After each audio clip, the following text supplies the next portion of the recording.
Welcome back, brothers and sisters. Today we continue our journey through the book of John, and we're in John chapter 3, verse 17, which I've titled, Salvation Even in Our Condemnation. Let me read from the verse. For God did not send His Son into the world to condemn the world, but in order that the world might be saved through Him. With the Greek word for, this verse links into verse 16. The giving of the Son is wholly an act of love, not of justice or judgment, wholly in order that men should escape judgment and be saved. For God sent not the Son into the world in order to judge the world, but in order that the world should be saved through Him. The explanation introduces by the word for extends to details. Thus, the giving of the Son is now expressed by the aorist. God did send. He gave by sending. The gift is the mission. As being thus sent, Jesus was before Nicodemus at that very moment. The briefer designation, the Son, means that the same as the fuller, His Son, the begotten Son.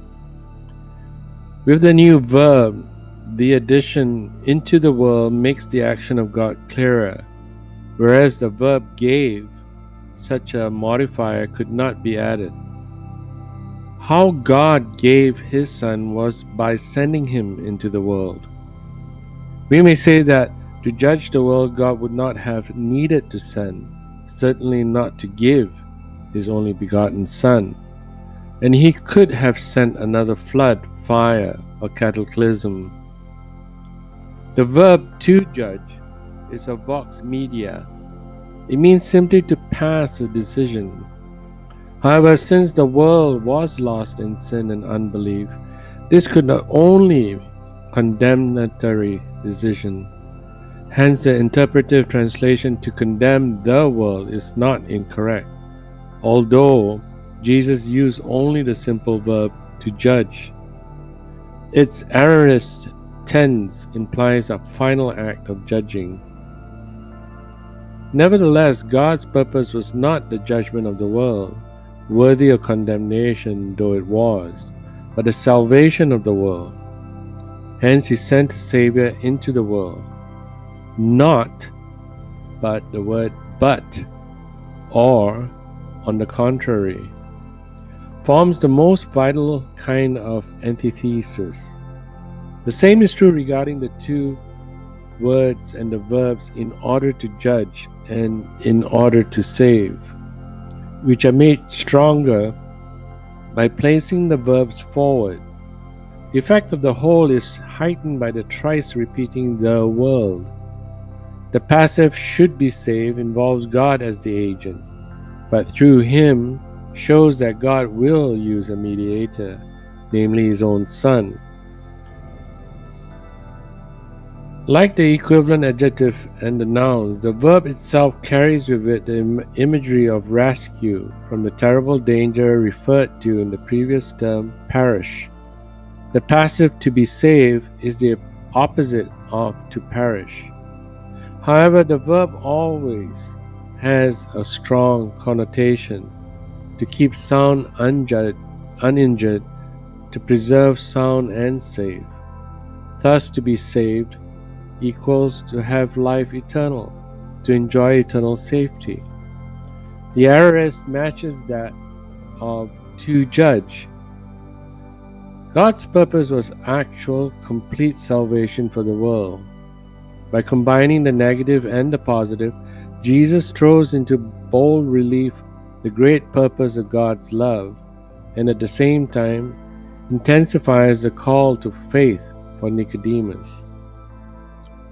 The theme of the mission of the Son is common enough in the Synoptics. It's written in Matthew chapter 9 verse 13 and chapter 15 verse 24, in Mark chapter 1 verse 38, and Luke chapter 4 verse 18 and 43. Here John aims to make a simple point, a clarification of the purpose of the mission already articulated in verse 16. God's purpose is sending His Son into the world, a phrase that distinguishes the sending of Jesus into from the sending of John the Baptist in chapter 1 verse 6, was not to condemn the world, but to save the world through Him. The verb rendered to condemn, krino in Greek, can mean to judge, but in this and many other passages in John, the judgment is adverse, since it stands over against to save, hence to condemn. Thus the believer is not condemned and will not be condemned. Some find it difficult to reconcile this verse with chapter 9 verse 39, where Jesus declares, "For judgment I have come into this world." Indeed, John insists that God has given Jesus authority to judge because He is the Son of Man. Two factors alleviate the difficulty. First, in these two passages, the meaning of the word krino and krisis in Greek is neutral. Anyone familiar with Daniel chapter 7 verse 13 to 14 would not be surprised to learn that the Son of Man has the authority to pronounce judgment and that He came for that purpose. That is rather different from saying He came to pronounce condemnation. Second, and more importantly, the Son of Man came into an already lost and condemned world. He did not come into a neutral world to save some and condemn the others. He came into a lost world, for that is the nature of the world, in chapter 1 verse 9, to save some. Not all of the world will be saved, is made clear by the following verse in verses 18 to 21. But God's purpose in the mission of Jesus was to bring salvation to it. Jesus is later called the Savior of the world in chapter 4 verse 42 and in 1 John chapter 4 verse 14. The pronouncement of judgment is the final phase of our existence. For what lies beyond are the promises of God, and it is our hearts that will be judged and the objectivity we have held onto. Our moral choices have been dictated by our desires and needs rather than the laws outlined in our lives. The boundaries of our moral conscience that gave the standard of life here and to be brought forth in the life after. No matter the justification we present, the outcome is whether we lived according to God's will in preparation for His kingdom. A kingdom free of pain and suffering, and bound in eternity, where sin has dissipated out of our conscience, and our choices in our free will are pointed to the absolutes of God. There is no temptation in wrongdoings, since life after that is engulfed in the freedom of perfection. Time is a mortal construct bound by the boundaries of mortal existence, and the period of our existence here is the metamorphizing of our sinful nature into the purity of God's likeness and image. Weigh your choices of immoral pleasures within boundaries of time to the eternity of God's spiritual oneness and unbounded joy and happiness.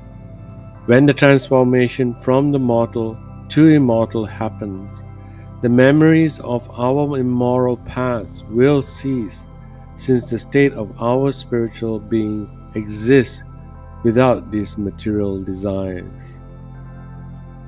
Thank you, and God bless.